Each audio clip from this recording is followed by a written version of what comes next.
Senate Judiciary Chairman says Judge Kavanaugh should be confirmed on Saturday.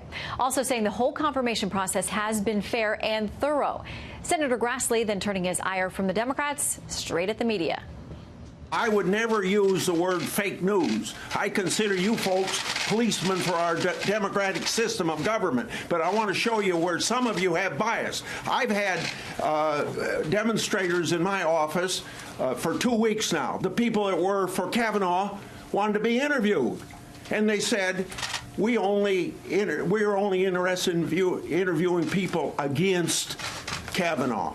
Not as fired up as he gets. All right, Republican Senator from North Carolina, Thom Tillis, is here to weigh in. He also sits on the Senate Judiciary Committee. So, Senator, you've had a long few weeks this summer. Well, it's been a long few months. If you think about the nomination was on July the 9th, and a lot of work was done in the preparation of the documents, then the hearings, 32 hours of testimony, then the follow-up hearing, and 4.5 hours in the secured facility today reviewing. What can you tell us? Were your impressions about any part of this case changed by what you read today?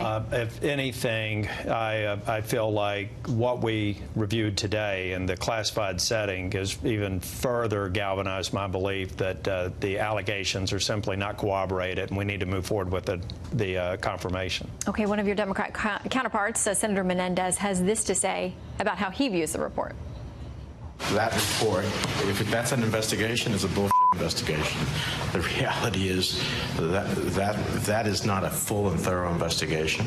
So what do you say to those who say without Dr. Ford and Judge Kavanaugh being re-interviewed by the FBI, or it would be their first FBI interviews, but on the same points that you all have investigated and sworn testimony they've given, it's not legit without that?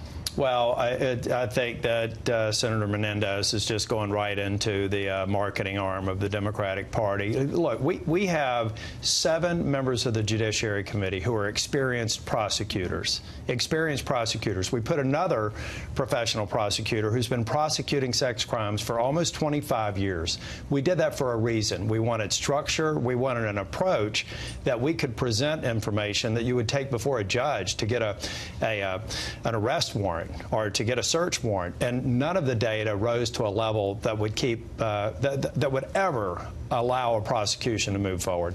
There were 2 hours of testimony roughly on both sides. We asked Dr. Ford to submit any information she wanted to in the record with the advice of her counsel. We gave Dr. Ford the opportunity to have an opening statement to go as long as she wanted to go, and at the end of her testimony, we asked her if she had anything more to add. How could anybody think, with 7 prosecutors, 21 members of the Judiciary Committee, another experienced prosecutor, that they're getting anything more out of it? Senator Menendez wants a delay. That's what he wants. And I think that Judge Kavanaugh has been given an opportunity to clear his good name. I thought he did a good job last week. Now it's time to vote. What do you make of those who said he had to come with a strong defense? Obviously, he and his family, much like Professor Ford and her family and others involved in this, had been put through a meat grinder, essentially. I mean, he was fired up when he showed up. There were those who felt he shouldn't have been interrupting senators, that they claim he showed himself to be partisan.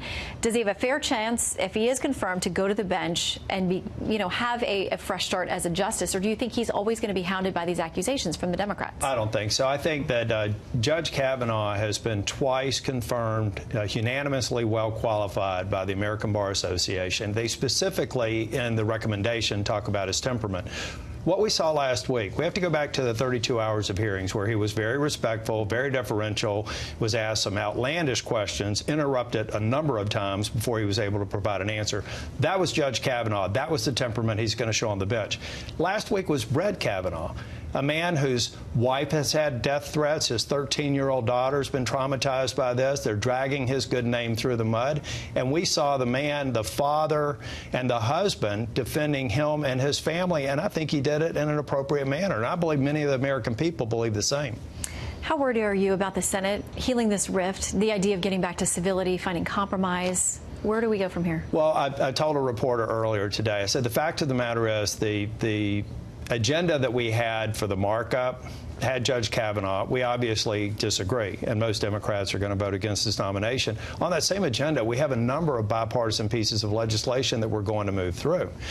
There is a problem that we have to go back to, and Lindsey Graham, Senator Graham, has said this. We've got to go back and, I think, improve the reputation of the Judiciary Committee, which I think has suffered by confidentiality being breached, by the Spartacus moment, by Senator Booker publishing information that we made available within an hour or two.